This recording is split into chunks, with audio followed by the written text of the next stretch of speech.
Hey guys, welcome to a tutorial on how to set up a web server on a Raspberry Pi. So the first thing we're actually going to go and do is run the Win32 disk imager. I'm going to be doing a new fresh install.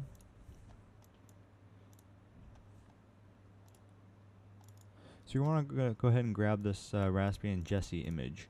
So you can go ahead and do that by going into the Raspberry Pi downloads, and right here it's Raspbian. Then you have Raspbian Jessie, then Raspbian Jessie Lite. I'm going with Raspbian Jessie, not the Lite version. When you go ahead and download that, you can go ahead and click this button. Go ahead and grab this file right there. Device. So now we have our image in our drive. I'm going to go ahead and hit write. And that's going to write us a new, fresh install of Raspbian Jessie. Alright, now you can see that Raspbian Jessie was just successfully installed. That's how to install a fresh install. So now I have my micro SD card right here.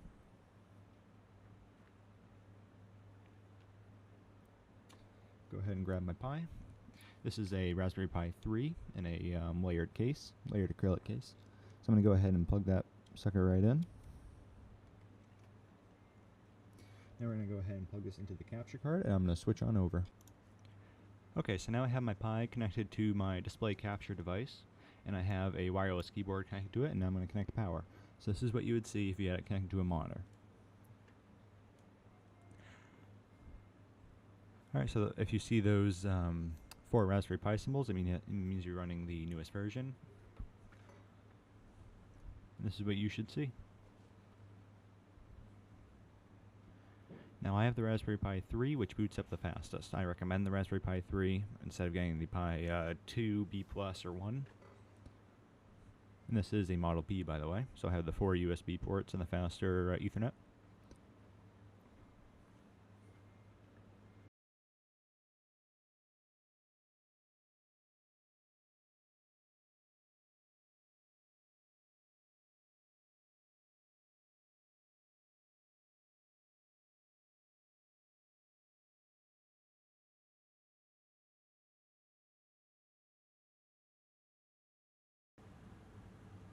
Okay, so if you see this screen, then it has booted into the GUI.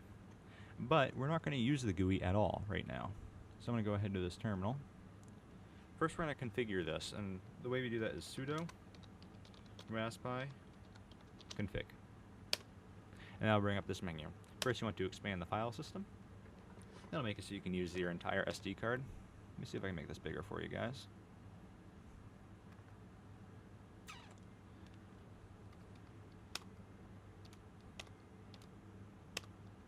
There we go.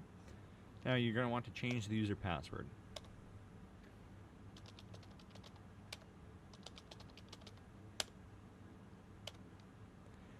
Now boot options. Because since you're using this as a server, I recommend going to console auto login. That'll make it so you do not have to log in, but it does not go into the GUI. If you want to overclock, go ahead and overclock. Right now there is no overclock support for the Raspberry Pi 3. Here's the advanced settings. And then host name, if you want to change the host name, I'm going to leave it the same.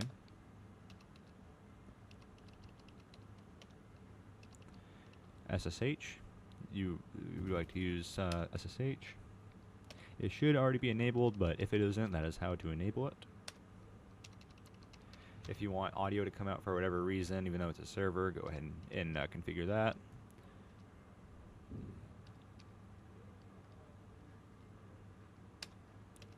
Go ahead and finish. You do not want to reboot right now. Okay, so now if you want to update, sudo apt update. Oh. Can't see above my microphone. Here we go. So this is what you should see. Now we are updating the system.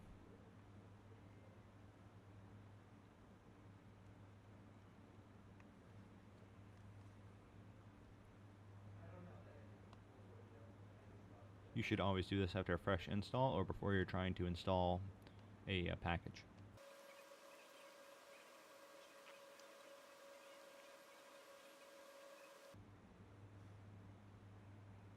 Okay, so now we've updated. If you want to run upgrade, you can. Hit Y and enter.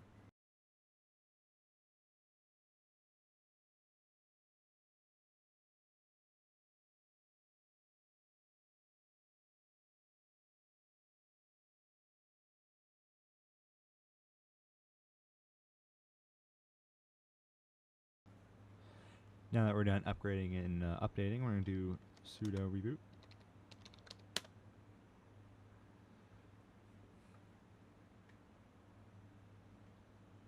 And that weird effect was from my capture card, not the Pi.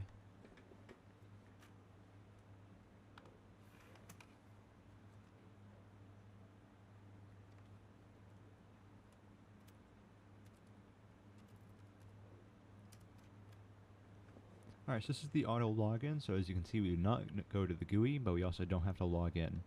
Now, I'm going to be following the instructions from the Raspberry Pi website. If you search like how to set up a Raspberry Pi web server, on the raspberrypi.org website there is a tutorial. So first thing we have to do is we have to install the Apache program. That's sudo apt install Apache2. Oh, did not do that correctly.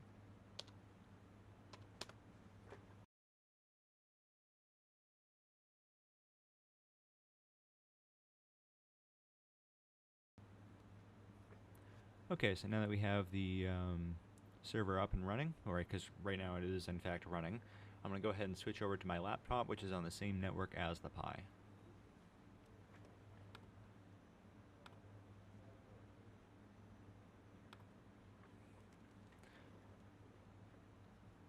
Okay, so now that's all installed, and now the Apache server is running. So now we need to get the IP address. That's if-config. And there you go, and now you have your IP address. Now, currently I'm using Wi-Fi because my device is not verified by the school's network, but you should be using Ethernet if you can. So I'm going to switch over to my laptop, and we're going to go view the web server.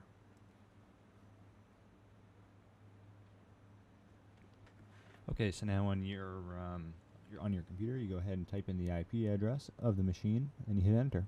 And you can do this in whatever web browser you choose. It's just like going to any old web page.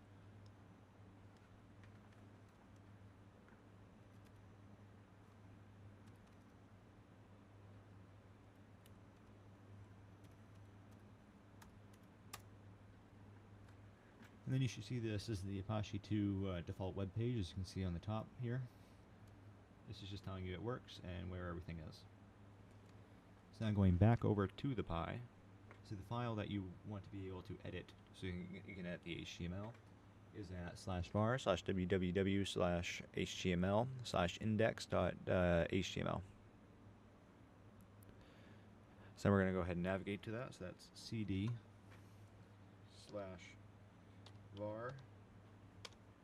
There we go. So now we're in the var directory. So we go /www/html.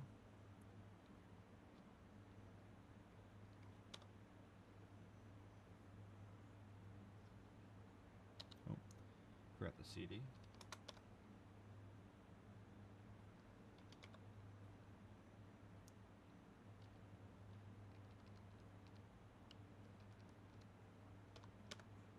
There we go. I sometimes accidentally put that slash there. So now that we're in the HTML folder, that is the home page of your website. Now we're going to do ls/al, or so ls space -al. That's going to show you your permissions.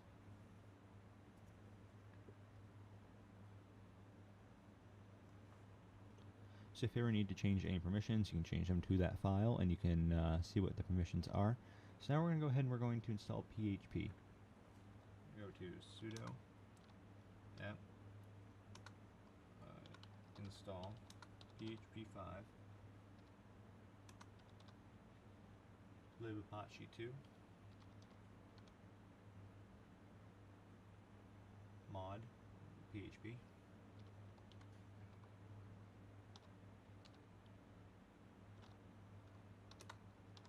And that -y keeps you from having to press Y after that when you start the installation.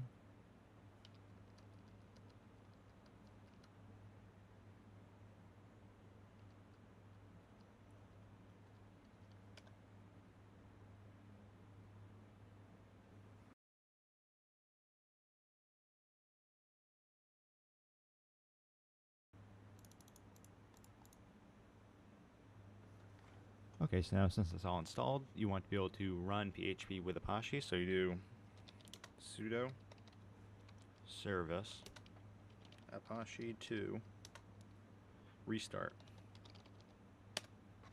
That's going to go ahead and restart Apache 2.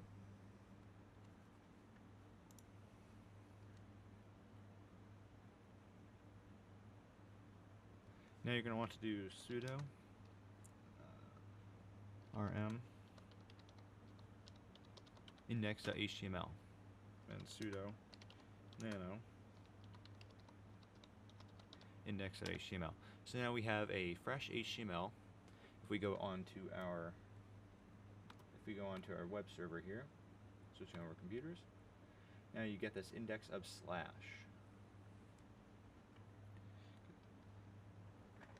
So we can go ahead and do something like,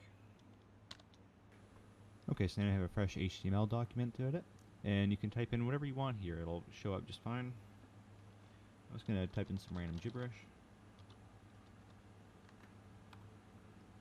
And now, as you can see, it shows up there. Now you can put in any PHP or HTML code, and it will work.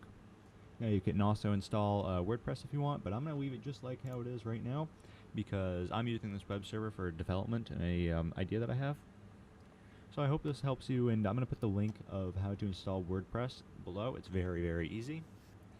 You guys have a good one, and I'll see you guys all in the next video.